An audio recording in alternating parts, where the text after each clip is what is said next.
Hi everybody, this is all Connie's idea, but I'm going with it, even though I don't like to watch myself being videotaped or hearing my voice recorded. Anyway, but it's just in the spirit of transparency and clear communication to everybody, of sharing things as fast as I know it. We're back in a state where things are changing daily, and almost daily again with COVID, much to my chagrin. I hate that. Um, but wanted to give you some updates. So our incident command structure is meeting twice a day again. The first one at 9 o'clock in the morning is just to go over supply issues, to get status on our orders that we've been expecting, what's on the short list today, any problems from the previous day. Currently supplies that we're low on include of course the normal saline that we've all been aware of, 18 gauge catheters. If we have any in the unit, they've asked us to send them to the ER. We could keep a couple up here, but if we don't need a bunch of them, ER uses them a lot. The butterfly needles and Vacutainers. Those are all those are the challenge list this week. Our 2:30 huddle, we meet just to review what's happened throughout the day, what our patient throughput is like, and to try to make a plan for the night and for the next day going forward. We are back to limiting meetings again. We've taken a lot of meeting time off of our calendars, and I was asked to make our January 27th staff meeting to be just virtual. So we'll just do that one by Zoom. We're going to try a little bit different format of things we're going to do. So I hope everybody can join us at some time for that. And I'll work hard on figuring out ahead of time how to record that. So even if you can't join us live, that you'll still be able to get the information. Connie's figured out this really cool YouTube channel for us to use for education, so that's probably a good place for us to share it. An update on the testing supplies. I do have notes on my computer, so I feel like I have a teleprompter here, like the news lady. Our status is just changing daily. We have 26 Sofia tests left, and those are the rapid tests. And then we did receive a shipment today of the PCR tests, which are the ones we can run in-house for as long as those last. As of yesterday, we were out of those and only had the rapids left. So it changes kind of daily depending on what our level of supply is. We do have a backup plan to send tests to LabCorp if needed, but knowing that that's going to be a 2 or 3 day turnaround. So anybody that has a scheduled surgery, and our patients who are scheduled for induction or C-section need to plan to get their testing done 7 days before their scheduled surgery. For employees that are ill or that have symptoms, you're not sure what it is. Is it a cold? Is it the flu? Is it just some other virus, or is it COVID? If you think you need a test, if you're symptomatic, call Ashley Holmberg. Her cell phone number as well as her office extension is on that email that I sent out on the VAGPAC group me last week. And she is doing some work remotely. We've gone back to having some employees who are able to work remotely, being able to do that. And that includes Ashley. But she will get in touch with you. Just use one of those numbers to call her.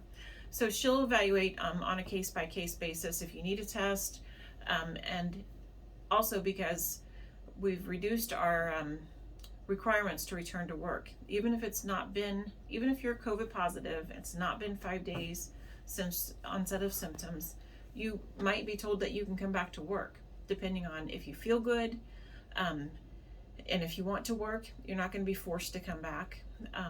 If you do return back to work, it's very important that you have to keep your mask on religiously. That means even when you're sitting at the nurse's station, not taking it off to take a drink. You need to do single dining. So it's going to be kind of tough. But to keep everybody working and to get people back to work faster and not have to use up your PTO if you're sick, this is one of the things we've put in place. Part of that is also, depending on our testing results, we may not get employee results back for 2 or 3 days if we're down to just doing the LabCorp send out labs. So, it might all be a moot point. You might be past the 5 days by the time that we actually get test results back. If you don't feel well, stay home. I don't want anybody to come back in or feel like they have to come back into work when they don't feel good. You run the risk of spreading it to more of our staff, and that's the last thing we need is for everybody to be out. Just to reiterate, some employees may not be tested, or their lab tests may go to LabCorp. I just went over that. That was about, just remember, you have to stay masked the whole 10 days since your onset of symptoms. One thing that we're pulling back, I think that was implemented early on in the COVID pandemic, is the labor pool concept. HR will be manning a central labor pool. It's going to be located in conference room 2. I think Tanya Cole is going to be the one that's going to be in charge of that. Each day I'll be sending her a list of employees that are scheduled to work, and then giving updates as far as, if we have enough staff, if we need help, or if we have staff that might have a lull for 2 or 3 hours that could go and help out somewhere. And this is not only the inpatient units, this is going to be the clinics are participating in this too, because they've had similar issues. Not even anybody there to greet people as they come in the door, or answer the phones. So don't plan on getting very much low census. I think it's going to be very frugal on how that's doled out. I know that floating is the last thing that everybody wants to do, but we're just back in a crisis state where we've got to be able to support all of our patient needs and all of our brothers and sisters, our co-workers throughout the whole hospital.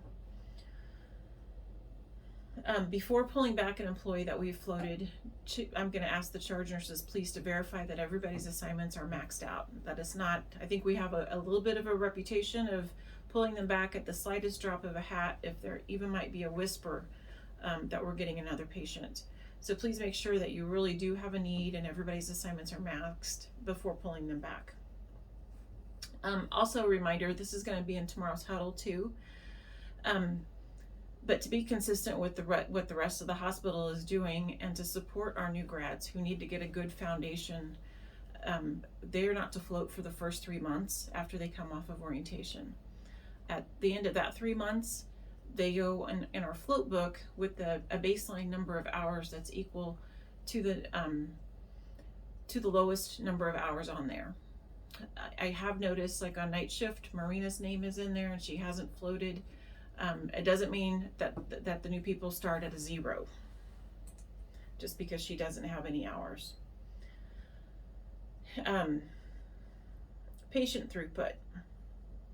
Just some updates about this. The clinics are rescheduling all of their annual physicals, all the well woman visits, at least through the end of January, so that they can open up some more appointment spaces, so that people that are sick or have COVID symptoms have an appointment slot to be seen. The front desk staff in those clinics are going to be doing the screening questions again.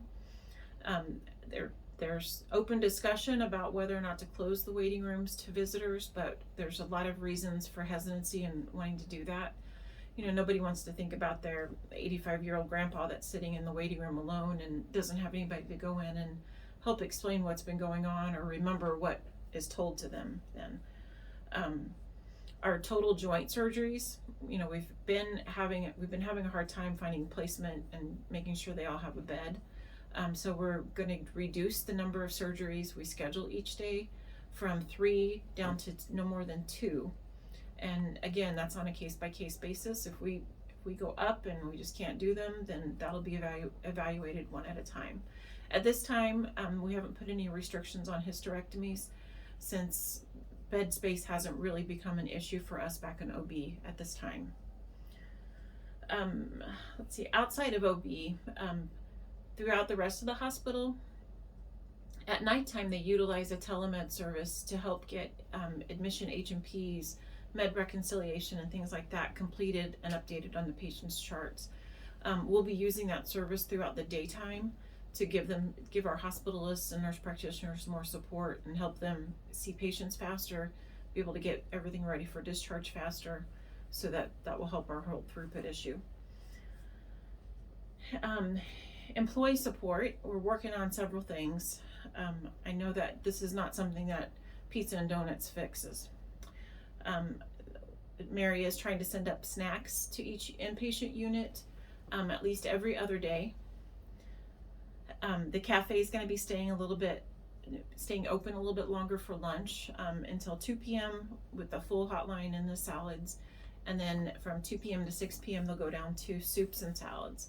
And night shift, I apologize, I know that doesn't help you out any. More to come. I think that we're planning on some more for that. Everybody's just trying to, I think everybody is actually in a state of denial that we're back to this spot again of having to do all this. And nobody wants to, but we really have to do some things to address how do we make sure our patients are being seen, not sitting in the waiting room for hours and hours, or waiting in the ED, taking up all of our beds so we can't see any more ED patients.